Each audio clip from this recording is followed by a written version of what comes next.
C'en est fini de la zone à défendre de Sivins. La gendarmerie a évacué les derniers zadistes et procédé à 12 interpellations. L'expulsion était décrétée depuis fin février par la justice, mais le gouvernement a attendu le vote du Conseil général du Tarn. Les élus ont adopté ce matin un nouveau projet de barrage réduit de moitié.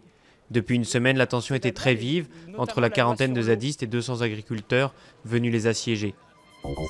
À 2 jours de la Journée internationale des femmes, un rapport remis à la ministre des Affaires sociales pointe les méfaits du sexisme au travail. 80% des femmes s'y disent confrontées régulièrement à des attitudes dévalorisantes, un frein à leur carrière. Le rapport identifie 3 sortes de sexisme: hostile, du style toute nulle en maths, subtil, faite de pointes humoristiques, ou ambivalent, comme le paternalisme infantilisant. Claude Guéant placé en garde à vue. L'ancien ministre de l'Intérieur est entendu dans l'enquête sur les accusations de financement libyen de la campagne 2007 de Sarkozy. Les juges s'interrogent notamment sur un virement suspect de 500 000 € découvert sur son compte en 2013. Claude Guéant l'explique par une vente de tableaux dont les experts contestent la valorisation.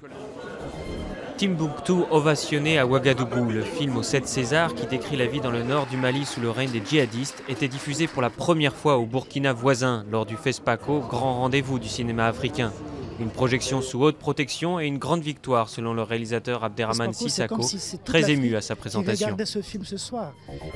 On les appelle Oculus, Morpheus ou HoloLens, et au Salon des jeux vidéo de San Francisco, l'attention est braquée sur eux. L'industrie place de grands espoirs dans ses prototypes de casques et lunettes virtuelles, une innovation qui promet une immersion sensorielle plus profonde, avec des applications aussi prévues dans le monde médical ou pour le pilotage de sondes spatiales. Première commercialisation prévue d'ici fin 2015.